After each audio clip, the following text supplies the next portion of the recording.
Elon Musk is famous for his grand promises, but many of them are rooted in reality.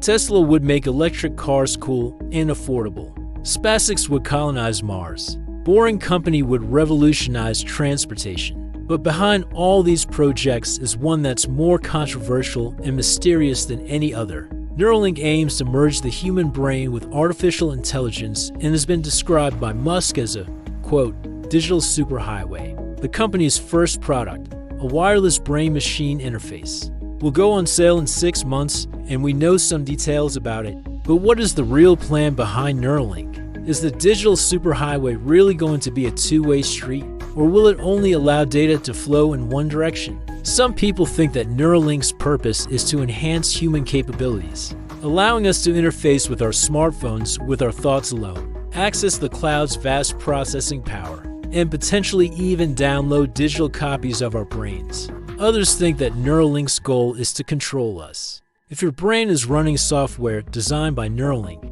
how much freedom will you have to choose which apps to run on it? And if those apps collect data about you, who owns that data and how will it be used? Still, others believe that Neuralink's true plan is to harvest our brains for their raw computing power, turning humans into sentient GPS to accelerate AI development. But let's start with the optimists, because this idea is crazy and fun.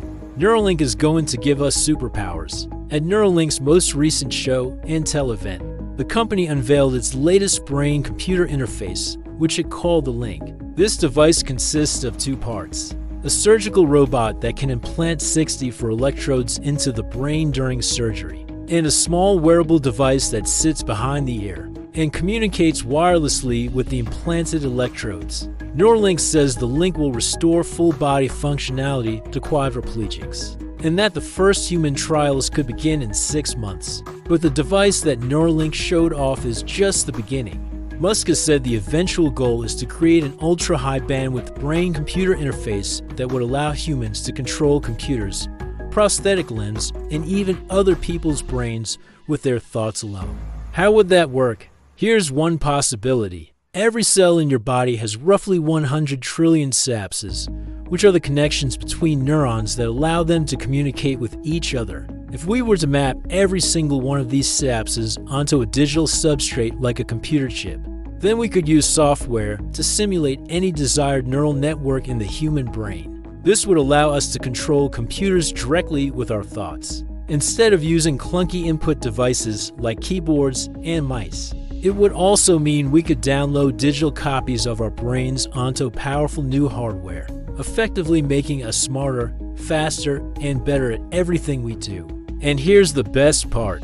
We already have proof that this works because researchers at the University of California, San Diego have already mapped the neural activity of a monkey's brain while it played a video game. They discovered that the monkey's brain formed new neural connections and pathways in response to the visual stimuli on the screen. In other words, the monkey was playing a video game by controlling the pixels on the screen with its thoughts alone. Now, obviously, this is very different from downloading your brain onto a new piece of hardware, but it proves that the concept is theoretically possible. All of this sounds great, but there's a problem. Mapping out 100 trillion synapses is easier said than done. So let's look at another possibility. Maybe we don't need to download our entire brains onto a computer. Maybe we can just download parts of them. You see, your brain is mostly made up of white and gray matter. White matter contains the myelin sheaths that surround your neurons, while gray matter doesn't. Gray matter is where the action happens. It's the part of your brain responsible for decision-making, reasoning, and language. If we could just interface directly with gray matter, then we would need to worry about the messy business of mapping out all the synapses in your brain. Instead, we could just download specific apps and programs that run directly on gray matter. These could be apps that enhance our cognitive abilities or allow us to interface with computers and other devices using only our thoughts. Now wait a second, are you saying we could upload apps directly into our brains? Yes, but not without giving up some of our privacy. For example, if you want to download a new app to your smartphone, you have to give the company permission to track your location, contacts, and browsing history. In exchange, they give you a cool new feature that makes your phone feel faster and more responsive. Well, if you think about it, the same thing happens when you download a new memory to your brain. Whenever you learn something new or experience something novel, you essentially create a new app in your brain that captures that knowledge and can be accessed through your thoughts. But unlike smartphone apps, brain apps don't come with an easy way to delete them.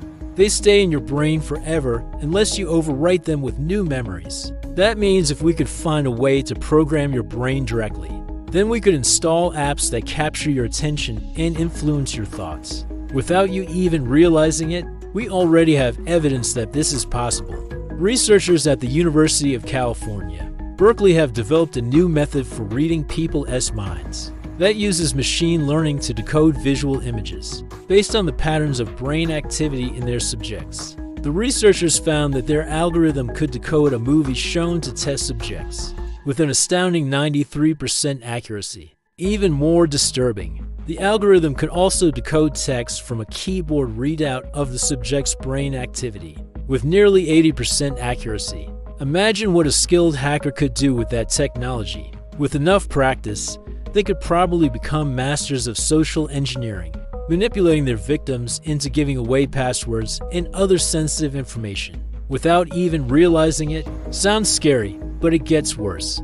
Because if hackers can manipulate your brain with complete impunity, then so can governments and corporations. Just imagine a world where the government can hack your brain to control your behavior, or where corporations can hijack your thoughts to sell you products you do need. If that sounds dystopian, then you're not alone. But the scariest part is that this isn't science fiction. It's happening right now. In fact, the US military has already invested in neurotechnology startup Kernel to develop a brain-computer interface that can read and write visual information directly to a soldier's brain. If successful, this technology could allow soldiers to see through walls and other obstacles without ever having to get close to them. But it could also be used to control soldiers' behavior in the battlefield or even to turn them into human weapons. That's why Elon Musk has warned that neurotech companies need to be regulated before they're used for nefarious purposes. So what is the real plan behind Neuralink?